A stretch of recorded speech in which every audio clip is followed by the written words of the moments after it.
Si on regarde un petit peu qui émet quoi, donc on voit par exemple que sur... alors je ne peux pas vous montrer au tableau parce que c'est un petit peu trop haut, hein, mais on voit par exemple sur le dioxyde de soufre, donc en gris en bas là, 80% c'est l'industrie. Donc c'était vraiment un des problèmes majeurs de l'industrialisation lourde au début du 19e, on va dire, milieu du 19e, non pardon, 20e. Donc l'émission par l'utilisation du charbon, donc qui contenait beaucoup de soufre et qui faisait ce fameux smog toxique et les pluies acides. Donc c'est vraiment une émission liée à l'industrie et grâce aux efforts qui ont été faits, ce SO2 a été extrêmement réduit à tel point que maintenant ce n'est plus un polluant qui est surveillé partout en France, uniquement auprès des zones industrielles. Si on regarde par exemple l'ammoniac à gauche, on voit que c'est vert, 90%, donc c'est l'agriculture. Ça c'est les épandage d'engrais, essentiellement, donc qui vont former des particules secondaires lorsqu'ils vont être transmis dans l'atmosphère, qui vont se mélanger avec les oxydes d'azote et former des toutes petites particules de pollution. En haut à gauche, vous avez les oxydes d'azote. Donc ça, c'est un polluant primaire, donc qui est émis à 63%, comme on le voit par le transport. Donc c'est essentiellement notre voiture qui va émettre ces oxydes d'azote, qui sont formés lorsqu'on a des très hautes températures. Et enfin, à droite, on a PM2,5, PM10, donc on va en parler un peu plus tout à l'heure. Et là, on voit que c'est un peu tout mélangé. C'est un peu comme les COV, les COV. Il y a un peu de tout. L'industrie, le résidentiel, le transport, l'agriculture.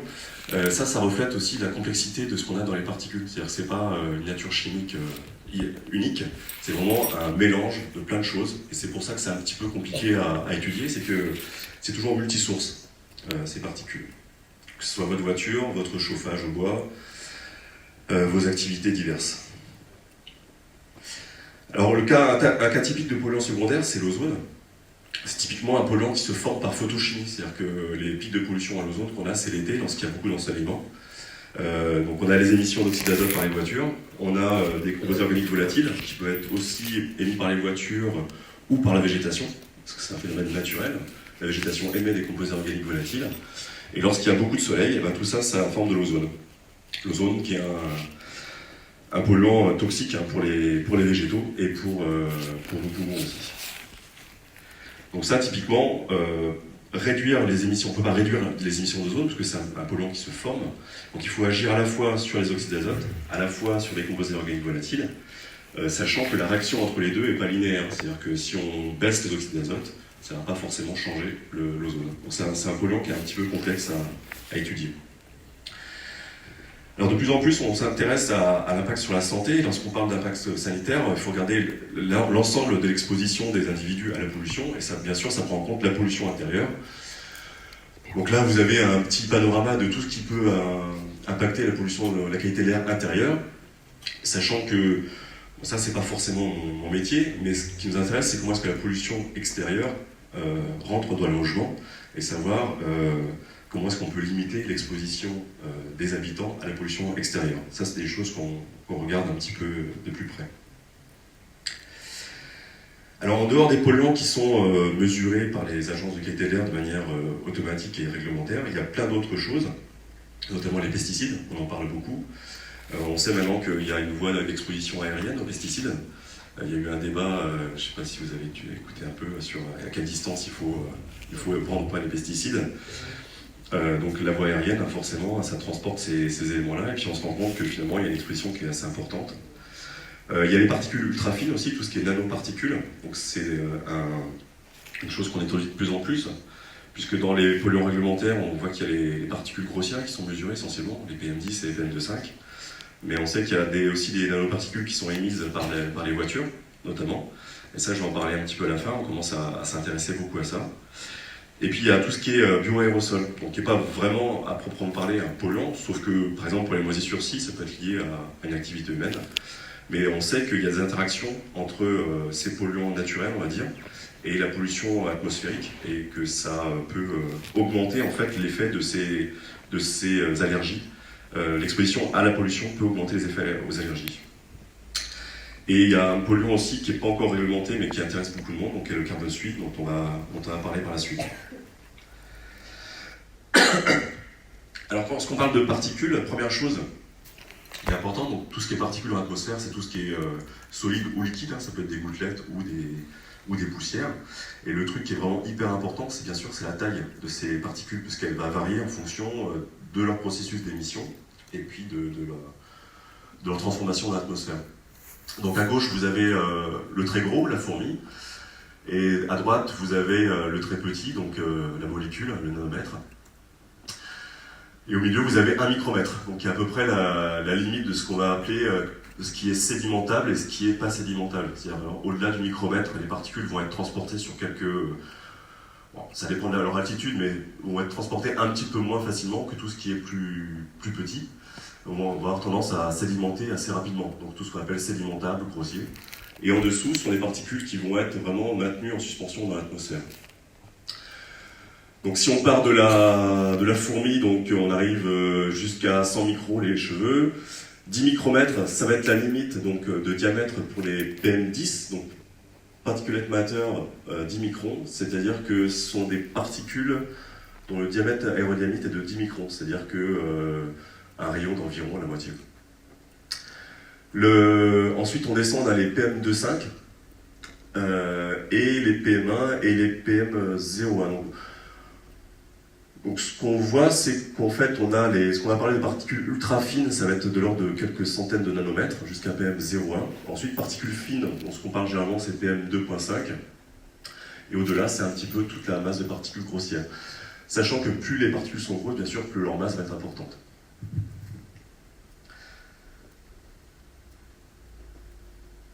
Alors, l'origine des particules, elle est assez diverse, comme je l'ai expliqué tout à l'heure. Les sources sont très diversifiées. En ce qui concerne l'origine anthropique des particules, donc c'est essentiellement la combustion, donc ça va être l'émission par les voitures, par les feux, par l'industrie. On a une source de particules importante aussi qui est tous la mise en suspension mécanique, donc que ce soit les poussières minérales, donc c'est l'action du vent sur les surfaces désertiques qui va soulever ces poussières, ou l'action du vent aussi sur les surfaces marines, qui crée des cristaux de sel qui vont être transportés. Aussi dans les villes, on sait que la remise en suspension de toutes les poussières qui sont sur les routes représente une source importante de pollution. Donc ça, c'est pas issu directement de la combustion, mais c'est le fait qu'on a de la turbulence, du roulage, qui fait qu'on a des particules qui sont remises en suspension. Et ensuite, il y a tout ce qui est la formation secondaire de ces particules. Donc, comme j'ai évoqué tout à l'heure, les réactions avec l'ammoniac, des émissions d'engrais, ou aussi toutes les réactions qui concernent l'aérosol organique, donc émis par la végétation ou par les industries. Donc tout à l'heure je parlais de la taille, et cette taille a forcément une relation aussi avec l'impact sur la santé, puisque toutes les particules les plus grossières, donc on va parler donc de PM10, vont être, on a une barrière naturelle au niveau de notre corps. Donc l'exposition principale, ça va être à travers le système respiratoire.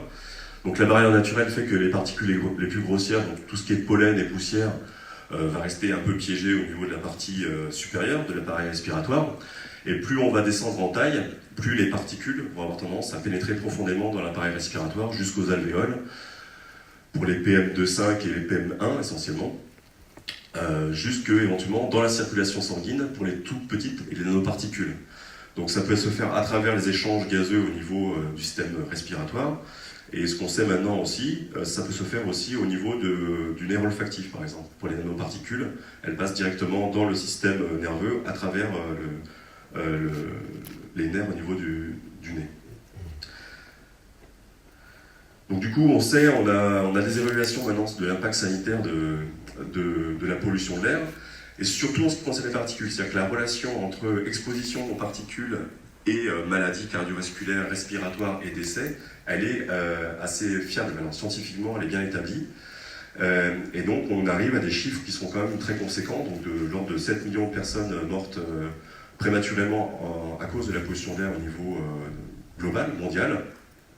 Pour la France, l'estimation la plus récente était de 48 000, qui a été réévaluée à 70 000 récemment, justement en prenant des nouvelles études de la relation entre l'exposition et la mortalité, incluant notamment d'autres études mondiales. Et donc le coût sanitaire de cette pollution est quand même assez conséquent. Et si on regarde un petit peu la carte, on voit que notamment dans les pays d'Asie et d'Afrique, c'est là qu'on va avoir un petit peu des zones rouges en termes d'impact sanitaire. notamment sur les enfants, par exemple en Afrique. Il y a des études qui montrent qu'il y a une surmortalité infantile à cause de la pollution qui est extrêmement significative. Alors en Europe, on a des réglementations qui sont assez strictes. La France se fait régulièrement épingler par la Commission européenne à cause du dépassement de seuil de pollution. Donc ici, je vous ai reporté les valeurs des seuils. Alors il y a certains seuils qui sont des valeurs guides, notamment celles données par l'Organisation mondiale de la santé, qui dit voilà, il ne faudrait pas dépasser une valeur de je ne sais plus combien exactement, 10 microgrammes par mètre cube, objectif de qualité. Ça, ce n'est pas des valeurs réglementaires, c'est des recommandations. Par contre, ce qu'on sait, c'est que il n'y a pas de seuil en fait dans l'exposition. C'est-à-dire qu'il y a, quel que soit le niveau d'exposition, en fait, il y a un impact. Donc ces valeurs seuil ne sont que un petit peu des recommandations. Mais en tout cas, il y a quand même des textes réglementaires qui stipulent qu'on ne doit pas dépasser une certaine exposition. C'est vrai qu'on voit l'importance du diesel, notamment en France et en Europe, par rapport aux États-Unis où le diesel est nettement moins important. Enfin, moi, je l'attribue comme ça, immédiatement. Et le problème de l'Afrique, c'est que les voitures françaises diesel sont parties en Afrique et que là-bas, on retrouve justement cette pollution aussi, quoi. Donc c'est pas... Bonjour. Bonjour. Alors comme je disais tout à l'heure, les industries ont été épinglées très tôt sur les émissions, notamment à cause du soufre et des plastiques. C'est bien qu'il y a eu des efforts extrêmement importants sur la réduction des émissions par les industriels. Donc du coup, en termes... alors, pour les gens qui habitent autour des industries, comme ça a été le cas par exemple sur les temps de berre, il y a une surmortalité, il y a un risque qui a augmenté, mais ça reste assez localisé. On le voit par exemple en Chine, ça reste toujours le cas. C'est-à-dire que l'impact des émissions par le charbon, parce qu'ils utilisent énormément le charbon, est très important sur la mortalité. On retrouve une pollution très importante au dioxyde de soufre et aux particules liées à l'utilisation du charbon, liées à l'industrie. Alors quelques mots sur les... Alors on parle beaucoup de... Donc ce que je disais tout à l'heure, oui, effectivement, c'est que le risque particule, il existe dès qu'il y a une concentration même très très faible, ce qu'on voit dans les fonctions dose-réponse, en fait, entre l'exposition et la morbidité ou la mortalité. C'est quelque chose un petit peu proportionnel, quoi. Donc il n'y a pas vraiment d'effet de seuil, mais les gens se focalisent beaucoup sur les pics de pollution. Donc je voulais rappeler quelques éléments de base sur comment est-ce que se forme un pic de pollution. On peut distinguer 3 cas, donc été, printemps et hiver, on va dire. Parce que l'automne, il pleut souvent, donc c'est une bonne pollution. Donc le pic, on va dire, estival de pollution, donc, comme je disais tout à l'heure, c'est souvent un pic d'ozone lié à la photochimie, avec des conditions météorologiques particulières, donc de l'ensoleillement très important, des conditions anticycloniques qui font qu'il y a un vent faible, peu de dispersion de polluants, donc surtout dans les cuvettes, les gens qui habitent Grenoble, ce genre de villes le connaissent bien, avec bien sûr beaucoup d'émissions voilà, il y a une industrie, il y a les voitures aussi, une petite voiture, un petit camion, et aussi beaucoup d'émissions par la végétation, les COV biogéniques, comme on les appelle, pendant l'été, il y en a beaucoup parce que la végétation est stressée par le manque d'eau et par la chaleur, et donc émet aussi beaucoup plus de composés organiques, et tout ça, ça va faire que ça forme un beau cocktail de polluants, et les normes sont souvent dépassées. En ce qui concerne le pic printanier, là, comme je disais tout à l'heure, c'est plus, on va dire, les épandages d'engrais. Donc l'ammoniac va s'évaporer par les épandages d'engrais, va être transporté sur les zones urbaines et va entrer en réaction chimique avec les oxydes d'azote pour former donc, des particules de nitrate d'ammonium. Ces particules-là sont des particules très très fines, puisque c'est une formation secondaire, donc c'est des molécules qui s'assemblent ensemble pour faire une toute petite particule de gouttelettes liquides. Et ça peut former des pics de pollution printaniers, par exemple. On en a détecté plusieurs, au mois d'avril. Enfin, la pollution typique hivernale, ça va être une pollution aux particules. Une pollution aux particules fines. Donc avec des conditions hivernales où on a, pareil, un vent faible, par exemple pas de nuages, donc ce qui fait qu'on a un refroidissement du sol qui est important, donc avec une couche atmosphérique qui va stagner proche du sol, une couche de mélange très très faible, beaucoup d'émissions liées au trafic, les gens travaillent beaucoup, ils chauffent avec leur cheminée, tout ça, ça se cumule dans la couche de mélange et ça mène à des pics de pollution. Il n'y a pas beaucoup de photochimie, donc il n'y a pas beaucoup d'ozone, mais par contre il y a accumulation de tout ce qui est aérosol de combustion, donc lié aux voitures et lié au chauffage, aux cheminées. Alors je vais parler un peu des dispositifs de mesure de cette pollution. Donc il y a différents on va dire, acteurs dans l'étude de la pollution. Il y a bien sûr tout ce qui est réglementaire, donc avec les agences de qualité de l'air, les systèmes mis en place par les gouvernements. Il y a les laboratoires de recherche qui travaillent aussi sur l'émission satellite, parce que c'est un élément important de la recherche sur l'atmosphère. Et puis je vais dire aussi quelques mots sur les... est-ce que je vais dire... Oui, je vais parler un petit peu des sciences participatives, ouais, de ce qu'on peut faire. Alors, quelques mots sur ce que font les ASCOA. Donc moi, ça m'arrive souvent d'avoir des interventions ou de travailler avec les ASCOA. En fait, c'est aussi des acteurs de la recherche. C'est-à-dire, récemment, on a travaillé beaucoup avec l'agence RPACA, donc, qui est située à Marseille et qui couvre donc, la région Provence. Donc, en relation notamment avec les émissions de l'étang de Berre, savoir quels impacts ça peut avoir sur la population. Donc ils ont une mission à gauche de mesures opérationnelles, donc dioxyde de soufre, oxyde d'azote, ozone, CO particules, etc. Certains composés comme les VTX, donc, qui sont des composés émis par exemple par l'industrie pétrochimique. Ensuite, ils ont des capacités d'étudier certains composés qui ne sont pas réglementaires, on va dire, comme les métaux lourds, les HAP, les hydrocarbures aromatiques polycycliques. Des études bien particulières aussi de littérature ou d'analyse sur certains polluants, on va dire, qui ne sont pas forcément toujours présents, les pesticides, mercure, dioxine. Et puis après, il y a aussi toute une tâche importante qui est la modélisation numérique de ces polluants. Alors je ne sais pas si vous... De plus en plus, vous avez des applications smartphone qui vous donnent quelle est la pollution de votre ville à l'échelle de la rue ou à l'échelle de votre jardin.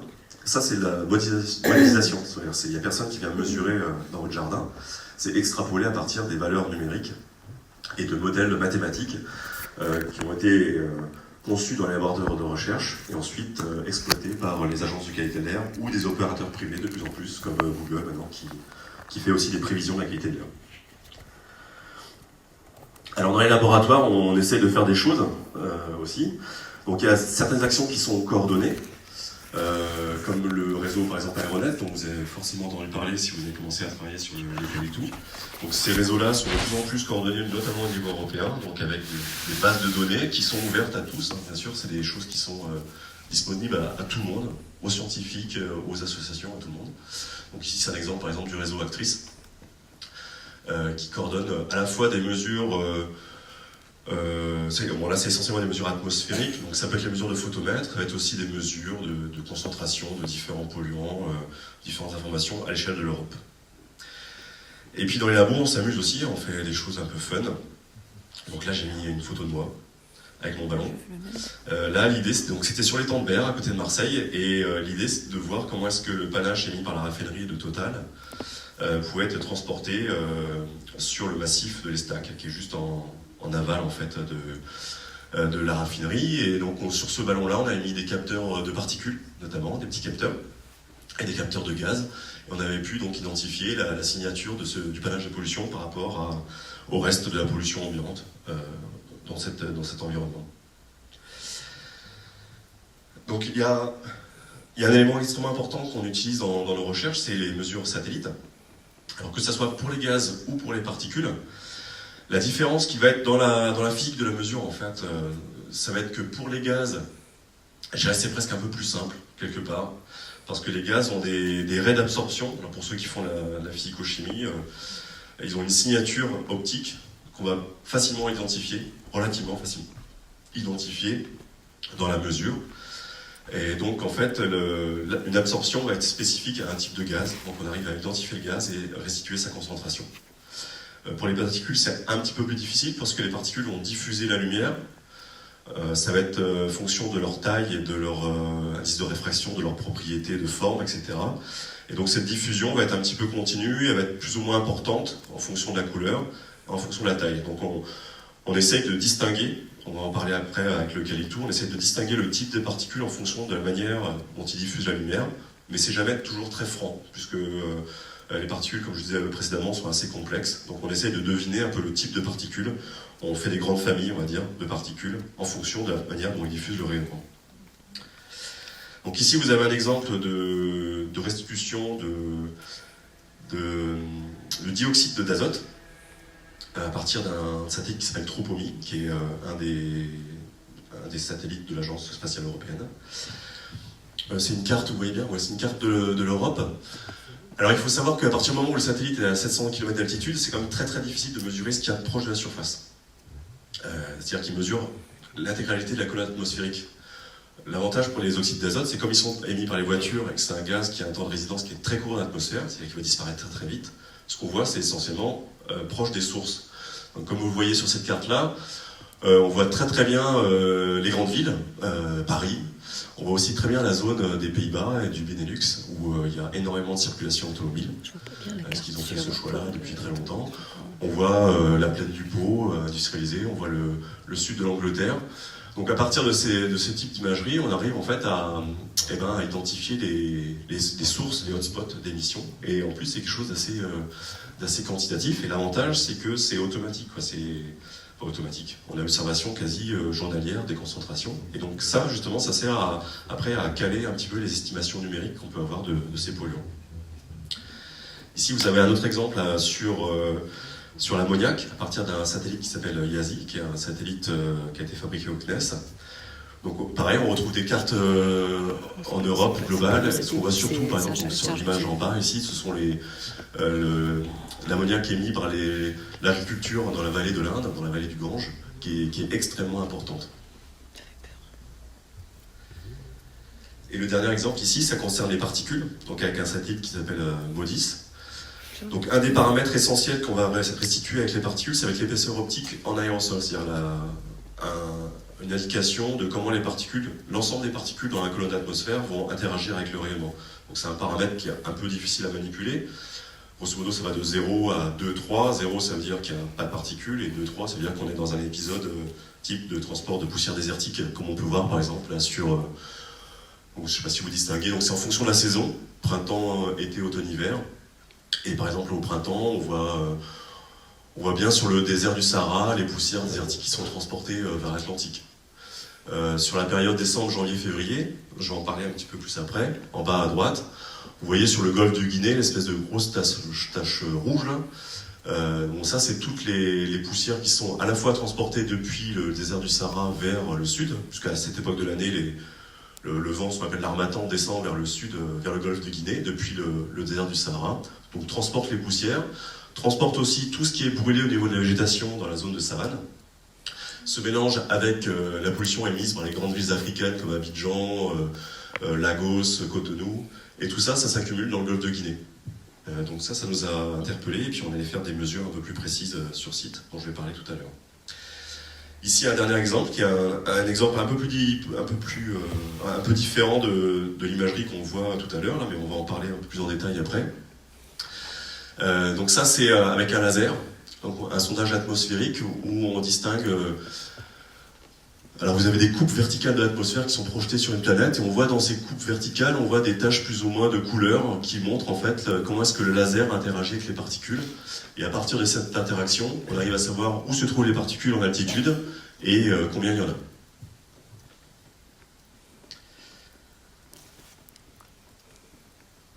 Alors oui, après donc, je vais parler un petit peu de tout ce qui est capteur et les observations participatives telles que vous pouvez les faire, qui peuvent nous intéresser aussi.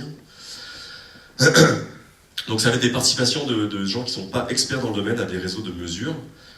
Généralement, les capteurs qui sont les capteurs à bas coût, c'est quelque chose d'important en fait, le coût du capteur, parce que c'est vrai que nous on utilise des instruments qui vont aller de quelques centaines de milliers d'euros à quelques dizaines de milliers d'euros, et à partir du moment où on s'intéresse à des mesures distribuées, c'est-à-dire un grand nombre de mesures pour pouvoir justement échantillonner des phénomènes de grande échelle, et ben le coût et la fiabilité de ces instruments-là, ça rentre en ligne de compte. Et puis il y a un intérêt, bien sûr, éducatif et de vulgarisation. Alors ça s'est beaucoup développé récemment, à tel point que donc même au niveau national, des institutions comme le laboratoire de surveillance de la qualité de l'air, le LCSQA, donc qui est mandaté par le gouvernement pour un petit peu normaliser et gérer toutes ces choses-là, mène des études en fait de tests, de protocoles, de mesures et d'instrumentation. Donc ici vous avez par exemple des exemples de capteurs pour les particules, avec en dessous les coûts. Donc ça va de 15 $ à 20 $ pour les capteurs de particules les moins chers. C'est plus ou moins fiable, ça dépend comment on les utilise. La base du fonctionnement de ces capteurs-là, c'est toujours la même en fait. C'est-à-dire que dès que vous avez affaire à un capteur de particules bas coût, derrière c'est toujours la même chose, ça va être une diode et un système de diffusion de la lumière. C'est-à-dire qu'on fait passer les particules dans un flux d'air, on les éclaire avec une diode, et en fonction de la façon dont a été diffusée la lumière, eh ben, on va savoir si, d'une, il y a des particules, éventuellement combien il y en a. Par contre, un des problèmes de ce type d'instrument, c'est que derrière, c'est aussi sensible à d'autres facteurs, comme l'humidité, la forme des particules et leur type, et bien sûr la façon dont vous faites passer le flux d'air. En ce qui concerne les capteurs de gaz, il y a pas mal de choses qui ont été développées aussi sur différentes techniques. Donc nous, on utilise par exemple des capteurs électrochimiques. Alors je ne vais pas tous les passer en revue, ça va être un peu long. Mais ce qu'il faut savoir, c'est que donc on va dire que les moins chers, ça va être les capteurs à semi-conducteurs, qui peuvent mesurer les oxydes d'azote, l'ozone ou le CO. Donc le capteur va coûter quelques euros. Par contre, c'est des capteurs qui sont très difficiles à maintenir, qui se dégradent assez vite. Donc les mesures sont... il faut avoir un protocole qui est un petit peu bien établi pour pouvoir utiliser ce genre de choses. Nous, on a essayé de faire ça, par exemple, sur les vélos à Toulouse. On a équipé une 50aine de vélos de capteurs d'oxyde d'azote pour se balader. Et on se rend compte que ça devient difficile à exploiter après parce que ces capteurs-là sont sensibles à plein de choses différentes, et notamment à l'humidité, la température. Donc on a des variations des fois qu'on a un petit peu de mal à interpréter. Alors après on utilise le Calitou, hein. Ça c'est un instrument qu'on aime beaucoup. Et notamment, je vous parlais tout à l'heure du golfe de Guinée et de l'Afrique. Donc on s'est intéressé un petit peu à ce mélange de particules dans le golfe de Guinée. Et comme on voulait avoir des mesures un peu sur différents pays africains, on s'est dit, bah tiens, on va se baser sur les collèges qui vont participer à l'expérience. Et donc on a déployé 4 Calitou en Côte d'Ivoire et au Bénin. Et donc ce sont les étudiants, donc là vous avez des étudiantes en master à l'université qui forment les collégiens à l'utilisation du Calitou. Donc on a fait ça pendant 2 ans et demi. Et donc ici vous avez un exemple par exemple de ce qu'on a pu mesurer. Ouais. Par rapport à la diapo d'avant, parce que moi je suis allé aussi à Abidjan. Ouais. J'ai fait 2-3 mesures, mais quand j'ai voulu les rentrer dans le globe, il m'a dit que le site n'existait pas. Alors, comment, c'est-à-dire que les données que j'ai mis moi pour envoyer la place sur le globe, elles sont pas parties. Alors c'est possible. Là c'est vraiment dans un aspect, ce qu'on a fait c'est un aspect un petit peu recherche, c'est-à-dire que c'est notre réseau à nous. C'est un peu différent de Globe. Maintenant du coup les mesures sont terminées. Après pour tout ce qui est Globe, il faut voir avec Daniel comment est-ce que ça peut être intégré. Mais c'est des mesures voilà, qui nous intéressent. Hein. Je pense qu'il faut définir le site d'abord. S'il n'est pas défini, on ne peut pas le rentrer directement. Et que le site, en gros, ils n'existent pas. Ouais. Bah, non, mais si personne fait de mesure, déjà, le site n'existe pas. Il faut définir le site déjà dans Globe. Je pense que c'est ça. Enfin, on regardera ça.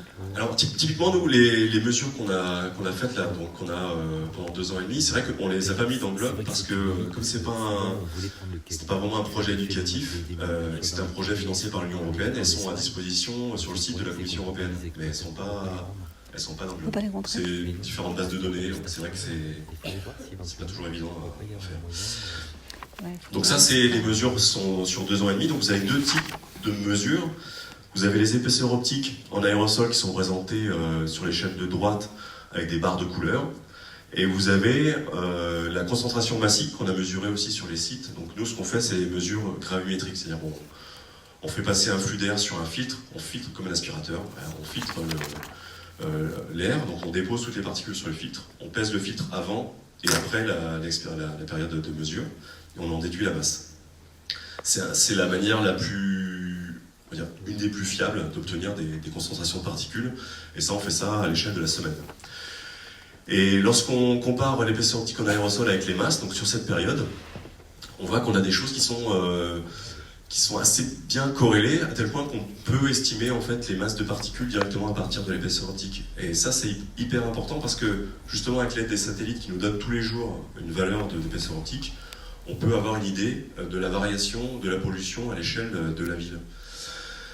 En plus, ce qu'on a fait donc avec le Caïtou, là, c'est qu'on a identifié, à partir donc, de cette dépendance spectrale sur les différentes longueurs d'onde, quel type de particules on peut avoir entre les épisodes de poussière saharienne qu'on va avoir en décembre-janvier, en couleur marron, là, non, c'est en vert, pardon, en vert, ou plutôt les périodes de stagnation, de pollution en bleu. Donc ça nous renseigne aussi sur quelle période, quel type d'aérosol contribue le plus à la masse de particules. J'espère que je suis pas trop long parce que je parle, mais ça va, hein. Tu m'arrêtes si le moment tu coupes, quoi. Donc, comme je le disais, en Afrique, il y a plein de sources différentes. Nous, ce qui nous a intéressé, c'est les sources au niveau de la ville. Et notamment... alors, qu'est-ce que je dis après? Ah oui. Notamment les sources de combustion. Donc, l'aérosol de combustion, tout ce qui est émis par soit la combustion du bois, les voitures, les feux de forêt, toutes ces choses-là, ça nous intéresse parce que c'est vraiment un aérosol qui a un rôle extrêmement important sur la toxicité en fait, des particules. Donc là, vous avez différentes images. Par exemple, en haut à gauche, vous avez la ville de Cotonou, qui est caractérisée par énormément de mobylettes. Ils utilisent beaucoup les mobylettes. Il y a quelques années, il y a une dizaine d'années, c'était essentiellement des 2 temps, avec un mélange d'huile. Donc l'atmosphère était bleue dans la ville, justement à cause des émissions par les mobylettes et l'huile. Et le gouvernement du Bénin a mis en place une réduction drastique de l'utilisation des 2 temps pour les changer par des 4 temps. Là, il y a énormément moins d'émissions de composés organiques notamment, parce que les mobylettes émettent beaucoup de composés organiques. À droite, donc là on a fait des mesures à Cotonou. À droite, vous avez une image d'Abidjan avec les petits camions typiques de la ville, qui sont les taxis orange, qui sont des diesels qui émettent des fumées noires en permanence. Vous avez les émissions par la combustion des ordures. Donc ça, en bas à gauche, c'est la décharge d'Abidjan. Alors, vous avez à la fois les gens qui trient et qui brûlent, et vous avez aussi la combustion spontanée, parce que c'est une décharge qui est très très ancienne, qui date des années 60, je crois. Et donc, vous avez des inflammations spontanées de la décharge qui émettent des fumées. Et une des sources qui nous a beaucoup intéressés dans les villes africaines, c'est tout ce qui est l'activité de fumage et de grillage des cacahuètes. Alors, les arachides sont extrêmement bonnes. Par contre, derrière, ça génère énormément de pollution dans les quartiers eux-mêmes. C'est-à-dire que essentiellement les femmes, c'est une activité féminine, fument le poisson, la viande et grillent les arachides dans les quartiers, et toute cette fumée se répand dans le quartier et a un impact qui est très important sur la santé des habitants autour. Et alors, dans cette étude de l'aérosol carboné, ce qu'on regarde, c'est quelle est la fraction qui est carbone élémentaire, c'est-à-dire une forme un peu graphitique de particules solides, et ce qui est relatif au carbone organique. Alors on sait que le carbone élémentaire, c'est pas forcément ce qui est le plus toxique, mais il est toujours associé avec des composés organiques, et des métaux lourds, plein de choses qui, elles, peuvent être extrêmement toxiques, comme les HAP dont j'ai parlé tout à l'heure, qui vont avoir un impact sur la santé. Et ce qu'on caractérise, c'est qu'on regarde le rapport entre le carbone organique et le carbone élémentaire. Donc là, c'est en fonction de différentes saisons, et surtout les couleurs représentent les 4 sites dont j'ai parlé tout à l'heure. C'est-à-dire qu'en rouge, on va voir les émissions essentiellement par le diesel à Abidjan, donc avec un rapport assez faible entre le carbone organique et le carbone élémentaire, donc beaucoup de carbone élémentaire. En violet, vous allez avoir les feux domestiques, donc les femmes qui grillent le poisson avec énormément d'émissions de carbone organique liées au brûlage du bois. Et à Cotonou, le vert, vous allez aussi avoir pas mal de carbone organique lié à l'utilisation des mobylettes de temps. Donc ce rapport, cette caractérisation permet d'identifier un petit peu la source et aussi de savoir un petit peu la toxicité de l'aérosol de combustion. Alors bon, j'en ai parlé, mais ça c'est pourquoi justement on s'intéresse vraiment au black carbon, parce que c'est à la fois un traceur de l'impact sur la santé, donc à travers justement tous les composés qui sont associés à cet élément-là dans les particules, les métaux, les composés organiques, les HAP, toutes ces choses-là. Et puis c'est aussi un aérosol qui a la propriété d'absorber le rayonnement solaire et donc d'avoir un impact sur le climat. Donc c'est un de ces composés qu'on appelle à courte durée de vie dans l'atmosphère, qui est de plus en plus étudié, de plus en plus surveillé, pour ces 2 aspects, c'est-à-dire à la fois l'impact sur le climat et l'impact sur la santé. Et on sait que comme c'est un composé à courte durée de vie, si on agit tout de suite dessus, on a des effets qui sont immédiats. Contrairement au CO2, où là, ça va prendre des siècles. Donc c'est beaucoup plus compliqué. C'est indispensable, mais c'est plus compliqué. Si on agit tout de suite sur les émissions de black carbone ou de composés à courte durée de vie, on peut avoir des effets immédiats. Alors, en ce qui concerne les mesures participatives et éducatives, donc on a travaillé donc avec le projet Calisphère sur la mesure avec un petit attélomètre. Alors le principe de l'attélomètre, il est hyper simpliste, c'est justement prélever les particules sur un filtre et regarder comment varie la transmission lumineuse de ce filtre. C'est-à-dire que plus on accumule de particules, plus la transmission va diminuer.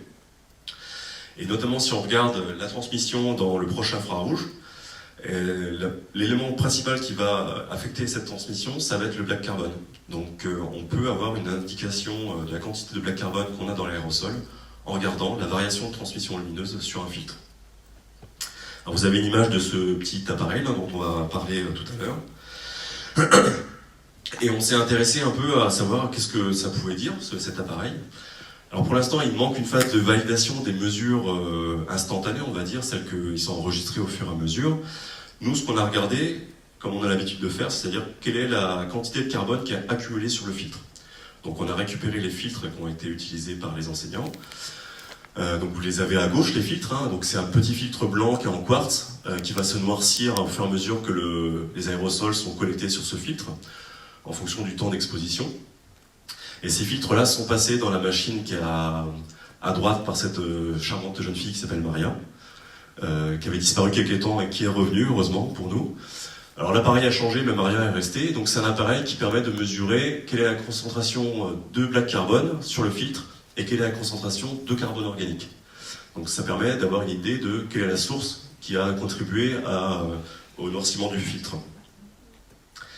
Ici, vous avez les résultats de la première campagne qu'on a fait avec les profs de collège. Donc, nommément Agen, Cahors, Podensac, PSG, c'est pas Paris-Saint-Germain, c'est Portet-sur-Garonne et Rabastens. Où à gauche, vous avez la concentration moyenne de carbone qui a été enregistrée par l'instrument. Donc, on voit qu'on a des concentrations qui sont faibles. On est autour de 300-400 nanogrammes par mètre cube de black carbone. Donc c'était au printemps, il me semble. Donc, au printemps, on a toujours des concentrations qui sont assez faibles parce qu'il pleut. Il faut savoir que si vous êtes sur un parking, par exemple, vous allez avoir autour de 1000 nanogrammes par mètre cube. Si vous êtes avec les mamas qui grillent le poisson, vous allez être à 10 000. Et si vous êtes dans la montagne, vous allez avoir autour de 100-200 nanogrammes par mètre cube. C'est un peu l'échelle de grandeur. Et ce qu'on a fait, nous, on a comparé donc la quantité de black carbone accumulée sur le filtre. Donc ça va être l'unité, ça va être des microgrammes par centimètre carré. C'est la densité en surface du filtre, avec ce qui a été mesuré par l'appareil. On voit qu'on a des choses qui sont assez similaires quand même. Donc là, c'est la droite 1-1, on va dire. C'est assez proche, mais on a quand même un certain nombre de différences. Alors ça, c'est normal parce que justement, la transmission, en fonction de la concentration de carbone organique qu'il va y avoir avec ces particules-là, eh ben, la transmission va varier. On a un effet en fait, de la composition de l'aérosol sur la transmission. Ça, je vais illustrer après. Il y a eu aussi ce qu'on a fait avec Podensac. Donc ça, c'est les élèves qui ont fait le travail. Moi, j'ai juste assisté, c'était super. Avec toute une petite étude sur quels sont les facteurs qui agissent sur le noircissement du filtre et sur le changement de la concentration de black carbone. L'avantage de ça, c'est que c'est très visuel. On voit l'accumulation de particules sur le filtre, donc on voit le noircissement. Et puis comme c'est lié à la source combustion, par rapport à d'autres phénomènes, on peut le relier aussi au changement de trafic. On peut le lier à l'utilisation du chauffage bois, on peut le lier à des feux de forêt. Donc c'est assez démonstratif. Alors ça, c'est la deuxième campagne qu'on a fait. J'ai analysé les résultats hier, donc j'ai pas un très bon élève, mais j'ai quand même fait. Et donc ça, c'est un exemple de résultat donc, de la deuxième campagne. Alors il me manque, je crois, un collège. Donc là, il y a Agen, Cahors, Podensac, Portet-sur-Garonne et Roux. Je sais plus qui c'est, Roux. Roussillon, ouais. Et vous êtes ? Moi, je suis sur la cité scolaire. Mais votre nom, c'est... D'accord. C'est bon, merci. Je remets. Par rapport au mail, en fait. Parce que j'avais une liste... alors, des fois, vous ne m'aidez pas tellement, parce que j'ai une liste de noms qui ne sont pas forcément associés au numéro de filtre, ou pas, ou associés à l'établissement. C'est pas des bons élèves. C'est ça, ouais. C'est pas moi qui l'ai dit, c'est le professeur qui l'a dit. Hein. Bon, en tout cas, merci beaucoup de vos mesures, c'était intéressant. Et les résultats sont intéressants parce que... Donc là, on voit que les concentrations sont toujours faibles. Mais ça, c'est parce que c'est la même période, hein. Je crois que c'était au printemps 2019. Et à droite, donc là, c'est toujours la comparaison de la concentration surfacique. Ça marche pas mal. Il y a juste le carré Roussillon qui est un petit peu écarté de cette droite. Et en fait, on se rend compte que si on regarde justement, si on met tout ce fameux rapport entre la fraction organique et la fraction de black carbone, qui va jouer en fait sur la transmission du filtre, et ben on voit que ça s'échelonne entre 1 et 7, sachant que 1, ça va être essentiellement les émissions par le diesel, alors que 7, ça va se rapprocher des émissions par la combustion de la biomasse. Alors voilà, ça m'intéresse vraiment de connaître les conditions expérimentales que vous avez faites pour savoir si on peut relier ça effectivement à si c'est juste un artefact en fait sur l'appareil ou si c'est vraiment lié au fait que vous avez échantillonné différents types de sources. En tout cas, ce qu'on voit, c'est qu'on a quasiment un rapport linéaire entre la proportion de carbone organique qu'on va avoir dans l'aérosol et le facteur, parce qu'il y a un nombre magique, forcément, dans tous les instruments, il y a un nombre magique, et ce nombre magique, eh ben, il faut le connaître plus ou moins pour savoir si on arrive à avoir une bonne concentration. Mais en tout cas, on a quelque chose qui est assez bien linéaire entre le type d'expérience qu'on va faire, c'est-à-dire si on mesure dans les projets feux de forêt de l'écobuage, ou si on mesure plutôt en ville, et ce facteur de conversion, ce qui fait que derrière, bah, ça peut être vraiment quantitatif. Dernier point que j'aborde et après j'ai terminé, c'est donc comme je le disais, ce qui nous intéresse nous dans les laboratoires de recherche, c'est pas les mesures normatives, ça c'est d'autres agences qui s'en chargent. Nous on fait des trucs beaucoup plus fun, on cherche vraiment à savoir qu'est-ce qu'il y a dans ces particules. Et notamment ce qui nous intéresse de plus en plus, c'est les nanoparticules. Donc le black carbone, c'est une espèce de véhicule. Donc ici vous avez une image au microscope d'une suie, une espèce de gros pâté là à droite. Et ce pâté en fait il entraîne avec lui plein d'autres choses. Notamment des minéraux, de la poussière, plein de choses, et aussi des nanoparticules métalliques, comme cette petite sphéroïde de magnétite qu'on voit à gauche. Et ça, c'est démontré que ça a aussi un impact sur la santé. Ces particules-là migrent dans le corps, et notamment jusqu'au cerveau. Alors peut-être qu'il y aurait une relation entre l'exposition aux nanoparticules métalliques et la maladie d'Alzheimer, par exemple. Donc ce qu'on va chercher à savoir, c'est est-ce que c'est lié au trafic automobile? Est-ce qu'il y a d'autres sources? Et notamment en ce qui concerne le trafic automobile, l'idée c'est de regarder les émissions de carbone, d'aérosols carbonés en relation justement avec la présence de ces nanoparticules métalliques. Donc ça c'est un projet qui est mené sur Toulouse par Mesdames Macoin, dans un des laboratoires voisins du nôtre. Et comme on a besoin de beaucoup de mesures, pareil à l'échelle de la ville, on cherche à avoir des réseaux distribués et aussi à faire participer les gens, les citoyens, les habitants, à cette opération scientifique. Et l'idée qui a été émise par Mélina, c'est d'utiliser en fait le biomagnétisme. Donc le biomagnétisme, c'est utiliser des plantes qui sont un petit peu des sentinelles de la pollution. Et lorsqu'on analyse leurs feuilles, leurs écorces, leurs racines, et ben on sait un petit peu à quoi elles ont été exposées. Et là, donc l'idée, c'est de prendre des écorces de platane. Alors à droite, vous avez une image au microscope d'une écorce de platane. Ça ressemble un petit peu à un piège à particules. Donc les particules vont venir se coller sur cette écorce-là. Donc il y a une zone d'équilibre qui se crée entre les particules qui arrivent et celles qui n'y arrivent pas. Et après, on passe ça dans un analyseur de magnétisme et on arrive à retracer en fait quelle est la concentration de nanoparticules qui sont venues s'agglomérer sur l'écorce de platane. Alors soit on prélève directement sur le platane lui-même, soit on utilise l'écorce comme un piège. C'est l'image à droite là où on voit les trois petites écorces sur un fil. Ça va être les capteurs de particules qu'on va exposer et ensuite analyser. Donc il y a une expérience qui a été menée sur Toulouse à l'échelle d'un boulevard. Alors pour ceux qui connaissent Toulouse, on reconnaît la Garonne, à droite, non, à gauche. À gauche dans votre sens.